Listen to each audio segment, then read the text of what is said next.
They're just coming after communities left and right. And they're just coming after communities and trying to invade and wokeify communities. And now they're set their eyes on the disabled community. And it's not like the disabled community wasn't woke before, but now it's gone out of hand. Let's take a look.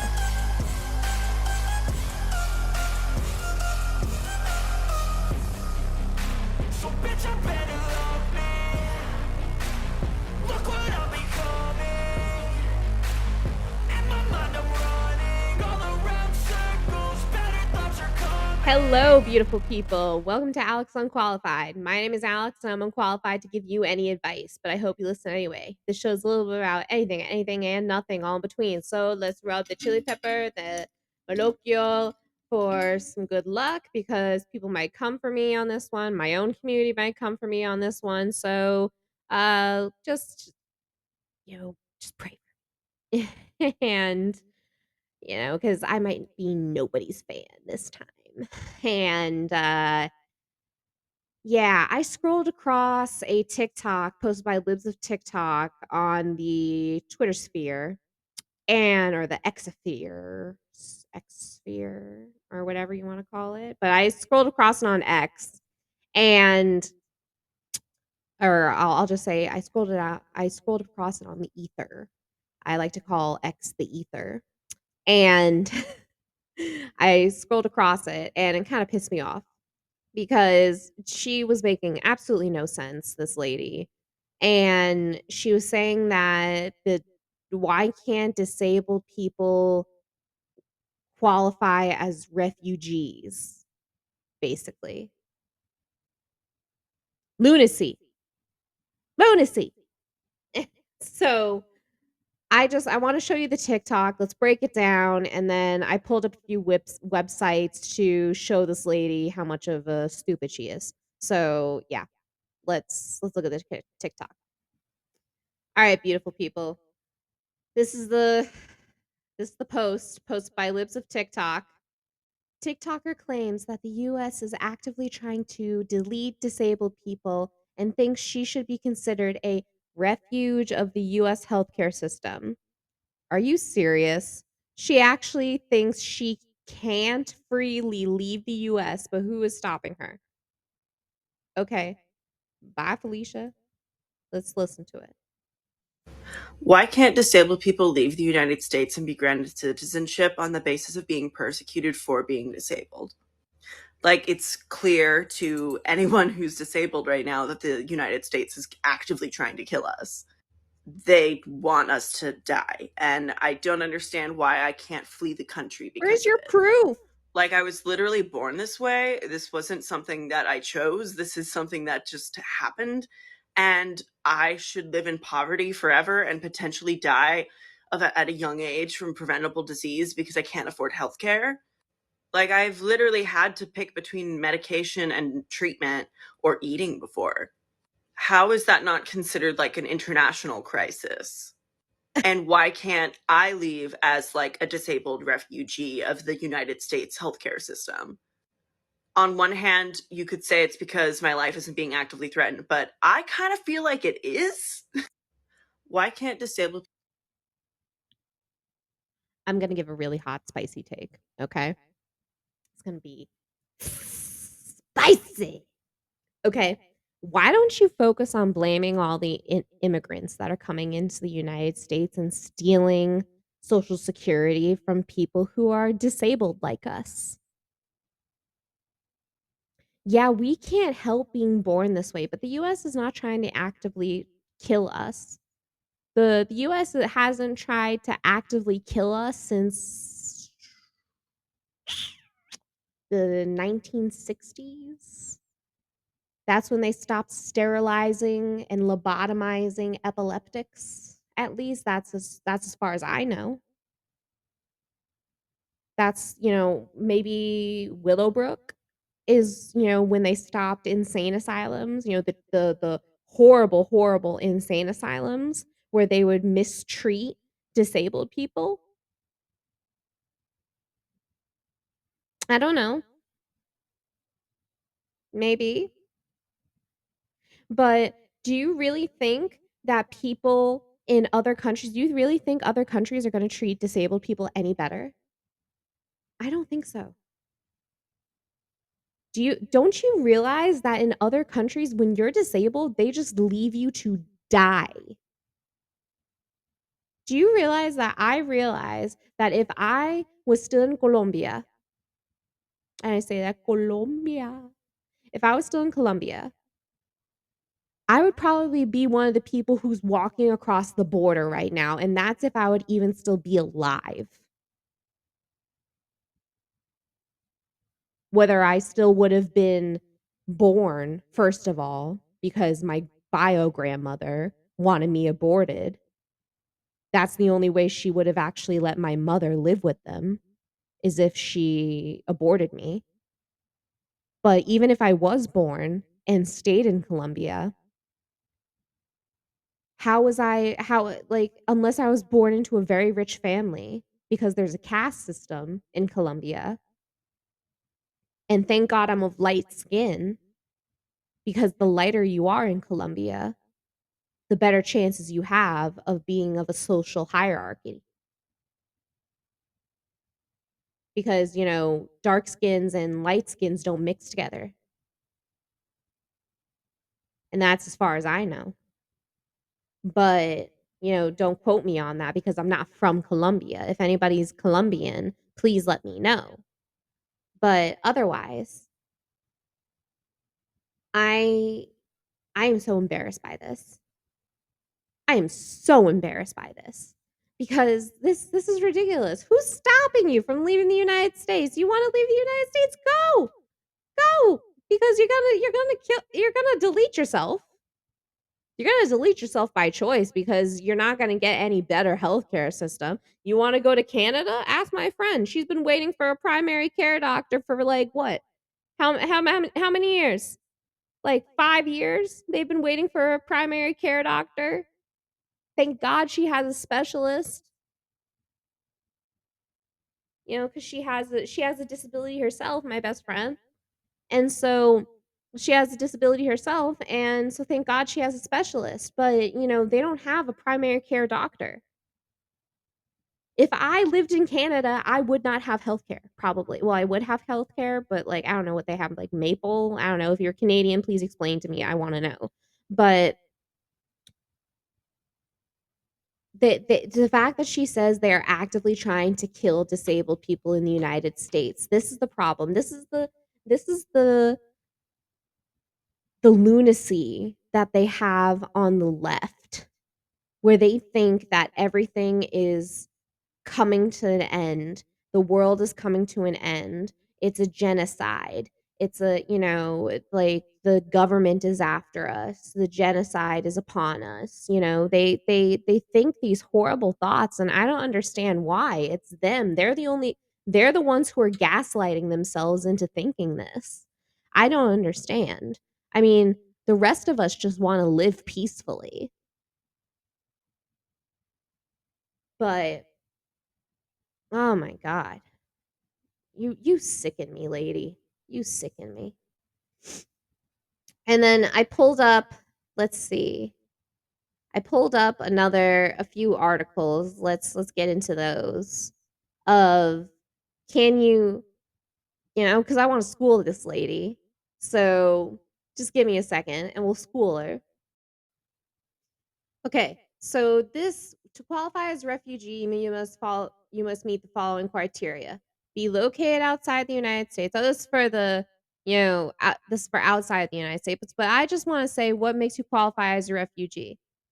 You must be located outside the United States to be one of the special humanitarian concerns to the United States. Demonstrate that you are persecuted or fear persecution due to race, religion, nationality, political opinion, or membership of a particular social group. Not be firmly resettled in another country or be admissible to the United States. Okay. So then I want to go to, let's see, right here. Okay. Let's see. Characteristics of a particular social group. In 1885, decision in the matter of Acosta, the Board of Immigration Appeals, the BIA, and the appellate body of the U.S. immigration court system explained that what ties particular social groups together are common immutable characteristics that are unchangeable and fundamental to the individual's identity or conscience. According to the U.S. Citizenship and Immigration Services, services, Jesus, services. I can't pronounce things. Disability. I'm disabled. Handbook or refugee for refugee and asylum adjudications. A valid group must be both socially distinct and particular and at the same time. The U.S. courts and immigration judges have begun to consider disability as satisfying a criteria to constitute a particular social group that can experience torture or inhumane or degrading treatment. I freaking knew they were going to go there. I knew they were going to go there. In the matter of Ricardo de Santiago de Carrillo, a man with schizophrenia claims that he would face disability based persecution if he was deported back to Mexico and placed in an institution. See? And that is why all the crazies are coming here to America from all of the Latin American countries. And you don't think, and it's not just Latin America, you don't think they're coming from all over the world because of our lax border?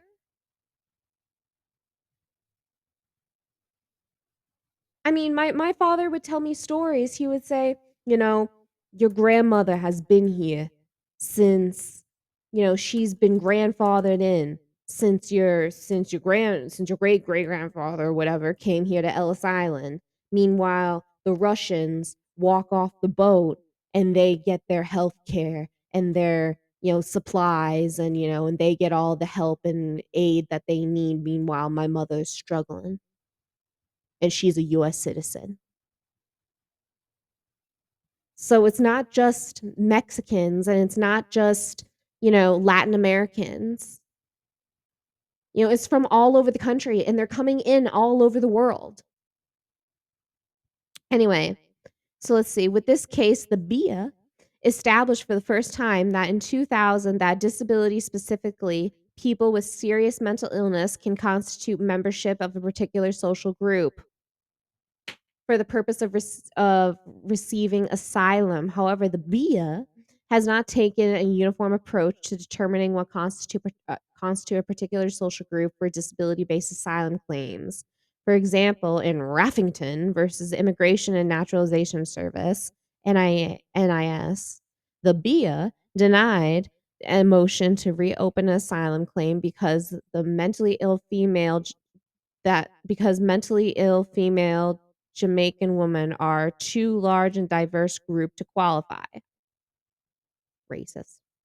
Similarly, in Mendonza Alvarez versus Holder, the BIA rejected the proposal particular social group of all insulin dependent diabetics who suffer from mental illness because it lacks sufficient particularity. See, they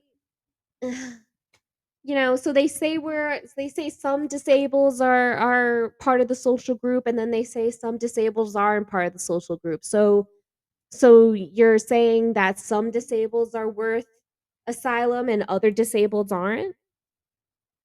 So only the mentally messed up disabled are worth asylum? Is that what you're saying? That's bull. That's bullshit. And that is probably why everybody at the border is saying I'm trans, and then they come in and then they say, oh well, if you're trans, we'll give you free trans health care. I'm not lying. Let's see, the ADA in particular social groups. One unexplored avenue for overcoming this challenge is consistently defining a particular social group. potentially rests in the ADA's naming of people with disabilities as class of individuals who experience specific discrimination, thus requiring civil rights protections. However, as the case law shows, many disabled asylum seekers have struggled to prove immigration courts that they belong in the class of individuals, a particular social group eligible for protection. In this instance, the courts have ruled that the particular social groups claimants identify were not particular enough and overly broad, even if their membership to a social group is precisely the reason for their persecution. See, and this lady on TikTok, she thinks that other countries have these rules. She thinks that other countries have these disability rights. You think that other countries have refugees or asylum for for other countries for people who seek asylum for persecution? No, they don't. I mean, if they do, let me know. I'm not looking to move because America is the greatest country on earth. Let's see. In the absence of consistent approach to this challenge, a question emerges about why the courts cannot interpret asylum law in the spirit of broad protective and class-based approach of the ADA. If courts took this approach, asylum seekers would still have to prove their well-founded fear of persecution and this connection to their membership in the particular social group. But why would they already be recognized as belonging to a protected group that requires protection as a result of specific uh, as a result of specific discrimination? Oh my god. so so let's just look at the sentence right here. If the courts took this approach, asylum seekers would still have to prove their well-founded founded fear of persecution. It's connected to the membership of the particular social group, but they would already be recognized as belonging to a protected group that requires protection as a result of specific discrimination. That's ridiculous. That's ridiculous. Oh my god. Let's see, let's scroll down to this. ADA and persecution. The ADA and the US asylum law protect disabled people and asylum seekers from different levels of harm. Really? Not only do ADA protections safeguard it against discrimination, but really, do they? But the courts have ruled that they can also protect people from disability-based harassment. Do they though? I mean, they protect people who are autistic and people with Down syndrome, but do they really protect people? I mean, I'm living proof that they don't protect people from discrimination. Um, Persecution such as more severe harms than either discrimination or harassment, as articulated by federal appellate court system of I can't even pronounce that name versus Holder, Stranovia versus Holder. I probably butchered that. I'm so sorry. The court defended discrimination as unequal treatment and harassment as targeting of a specific group for adverse treatment. However, for the court, the difference between persecution and these type of harm for that persecution is necessarily involves the use of significant physical force or the credible threat of it.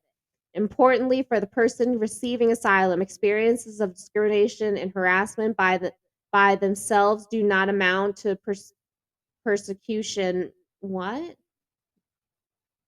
That by themselves do not amount to persecution may qualify that.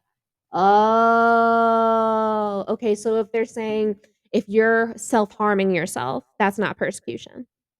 So you're saying, so if people would say they're not giving me my trans surgery, let's just say as an example, they're not giving me my trans rights surgery. Well, where else are you going to go? You want to go? Fine, fine, leave, go to Canada. But that's up to Canada if they want to take you as an asylum. Like a asylum seeker. That's up to them if they want to give you free healthcare and screw over their citizens. That's up to them. We did. We give it to immigrants.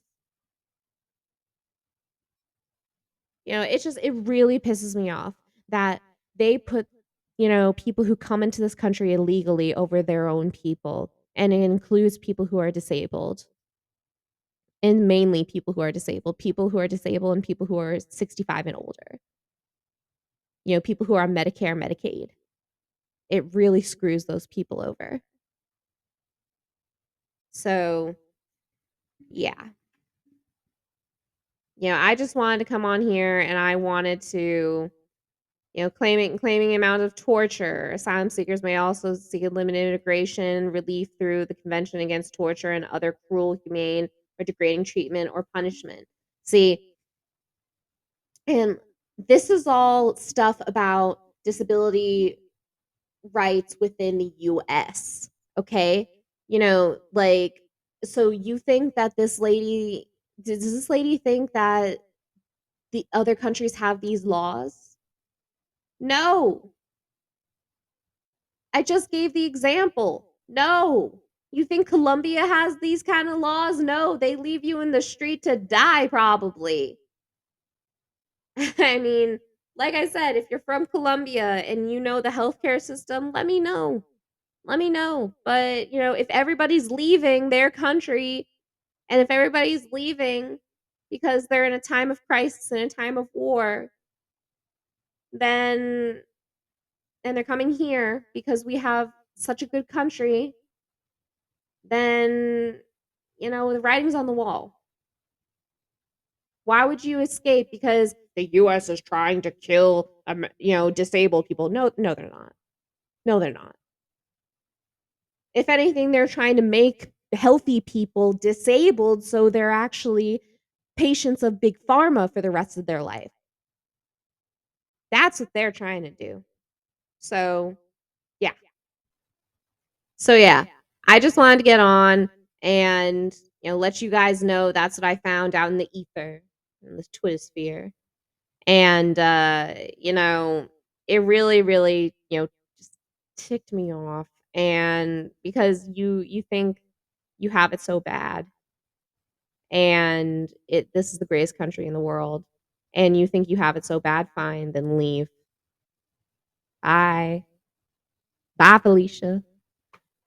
And that's where I'll leave it at that. Like, comment, subscribe on this video, and subscribe to this channel. And let me know what you thought about this video.